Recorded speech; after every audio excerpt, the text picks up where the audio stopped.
रात भर अलग अलग जगहों पर तमाम धमाके की खबरें आती रही हैं। कई जगहों पर सायरन बजा करके पूरी तरह से अंधेरा कर दिया गया था। आपको ये भी बता दें कि लगातार अलग अलग जगहों से पाकिस्तान में भी धमाके की खबरें आती रही हैं और बहुत ही ज्यादा महत्वपूर्ण आज का दिन तमाम प्रेस कॉन्फ्रेंसेस का इंतजार किया जाएगा और तब जाके साफ हो पाएगा कि आखिर किसको कितना नुकसान हुआ है, क्योंकि पाकिस्तान की तरफ से एक अलग ही तरह के दावे किए जा रहे हैं। श्रेया, पाकिस्तान के दावे कोई नए नहीं है, इससे पहले भी हम देख चुके हैं कई बार, और जिस तरीके से मिस इन्फॉर्मेशन बहुत अलग तरीके से फैलाने की कोशिश की जाती है और वो सिर्फ वहां के मीडिया की बात नहीं करनी चाहिए, वहां के तो मिनिस्टर्स भी बहुत अलग अलग तरह के बयान देते हुए नजर आते हैं। ऐसे में कुल मिलाकर आज का दिन बहुत ही ज्यादा महत्वपूर्ण होने जा रहा है, क्योंकि भारत साफ करेगा कि रात भर में कहां कहां कितने अटैक्स हुए, कितना किसको नुकसान।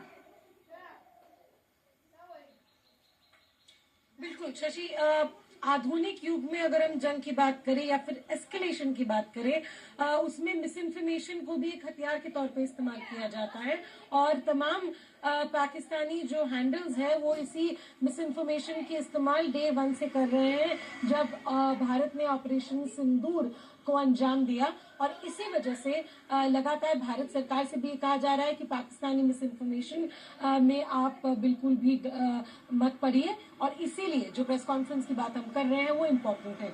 अगर हम बात करें और क्या क्या हुआ है, जो इनिशियल इन्फॉर्मेशन सिविलियन एवं हमारे कलीग्स द्वारा बताई गई है, राजौरी, पुंछ और अन्य जो एलओसी इलाके में ड्रोन स्वार्म अटैक्स के अलावा आर्टिलरी फायरिंग्स और हेवी फायरिंग्स भी बताई गई है, और इसीलिए कई जगहों में ब्लैकआउट किया गया। कुछ ऐसे जगह भी है जैसे गुरदासपुर, वहां पे लगातार कुछ दिन तक अब रात में ब्लैकआउट ही रहेंगे। तो ये प्रिकॉशनरी मेजर्स है, लेकिन ये बताना बेहद जरूरी है कि अभी तक कोई भी ऐसे अनटूवर्ड इवेंट्स की डिटेल्स हम तक नहीं पहुंची है, लेकिन हम इंतजार करेंगे ऑफिशियल प्रेस कॉन्फ्रेंस की, ना कि हम किसी भी चीज को स्पेकुलेट करेंगे।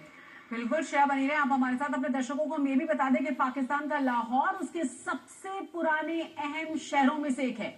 आपको ये भी बता दें कि पाकिस्तान की राजनीति और सेना दोनों का ये केंद्र है और दिन भर लाहौर के लोग ड्रोन हमलों से हैरान और परेशान नजर आए थे।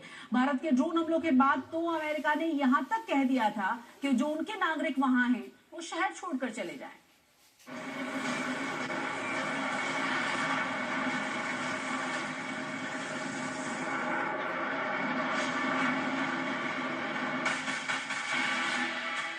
पाकिस्तान को शुरू से ही पता था कि भारत से भिड़ना मतलब अपनी शामत बुलाना होगा। फिर भी जिहादी जनरल ने पहलगाम में हमला करवाने का जोखिम लिया और सारी दुनिया के सामने पाकिस्तानी सेना की बेइज्जती हो गई। पाकिस्तान के लोग ही कहने लगे कि जिहादी मुनीर तुमसे हो नहीं पाएगा। अभी इंडिया ने किसी फौजी तंजीबात को निशाना नहीं बनाया। अभी इंडिया ने हमारे किसी छोमनी के ऊपर, कैंट के ऊपर या किसी ऐसी हसास जगह के ऊपर अटैक नहीं किया। यही अगर जीएचक्यू के ऊपर फेंका गया होता तो प्रोग्राम बढ़ चुका होता, या यही किसी और हसास जगह के ऊपर मिसाइल गिराए जाते तो किसने रोकने थे? हम तो रोक ही नहीं सके भाई। तो पाकिस्तान के लोगों ने पंजाब के अंदर सटीक हमलों के बाद ही ये कहना शुरू कर दिया कि उनकी सेना आम लोगों के घर छोड़िए अपने सैन्य ठिकानों को नहीं बचा पाएगी। दिलचस्प बात यह है कि पाकिस्तान की सेना को लेकर वहीं के लोगों का अंदाजा सही निकला। पाकिस्तान के कई शहरों में हुए ड्रोन अटैक ने सारे मुल्क को परेशान कर दिया, उन सवालों को गहरा कर दिया जो हर पाकिस्तानी अब जिहादी जनरल मुनीर से पूछना चाहता है। इंडिया ने पाकिस्तान के ऊपर 24 मिसाइल हमले किए और हैरानगी की बात यह है कि तकरीबन सारे मिसाइल अपने टारगेट के ऊपर जाके लगे। इंडिया ने जो टारगेट सेट किया हुआ था, इंडिया ने वो टारगेट अचीव किया।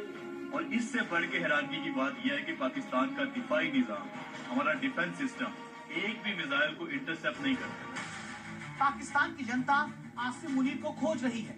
वो पूछना चाहती है कि उनके खून पसीने की जिस कमाई पर पाकिस्तानी जनरल ऐश कर रहे हैं, जिस भारत से सुरक्षा के नाम पर अय्याशी होती है, वो भारत की मिसाइल छोड़िए ड्रोन तक क्यों नहीं रोक सके। ये लाहौर में ड्रोन हमले से मचे हड़कंप की तस्वीर। लोग हैरान है कि ड्रोन से अचानक धमाके कैसे होने लगे। लाहौर में पाकिस्तान की सेना की कमजोरी की नुमाइश ड्रोन हमले ने कर दी है। तमाशा देखने के लिए सारा पाकिस्तान सड़क पर आ गया है। लाहौर के कई इलाकों से ऐसी तस्वीर सामने आ रही है जहां पाकिस्तानी सेना की नाकामी से पड़ोसी मुल्क के लोग हगा हुआ महसूस करते दिखे, पूछते दिखे कि अगर मिसाइल नहीं रोक सके तो कम से कम ड्रोन ही रोक लेते। सारे हमले हम रोकने में नाकाम रहे। एग्जैक्ट जो इंडिया ने टारगेट अचीव करना था वो अचीव किया है। वो जो कहते हैं ना कि इंडिया ने घुस के मारना था, इंडिया ने वाकई घुस के मारा और हम उसके मिसाइलों को रोक नहीं सके। ये हकीकत है। पाकिस्तान की सेना ने जो सच नहीं कबूला, वो बात पाकिस्तान के लोग खुलेआम कह रहे हैं कि भारत ने घर में घुसकर मारा।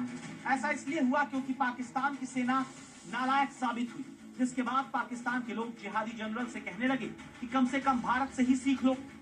आप सुनते आ रहे हैं कि ईरान 200 मिसाइल फायर करता है, 400 मिसाइल फायर करता है, 1000 मिसाइल फायर करता है और इसराइल के अंदर जाके एक आदि गिरता है, बाकी सारी के सारी इसराइल इंटरसेप्ट कर लेता है। ऐसा मजबूत दिफाई निजाम है इसराइल का।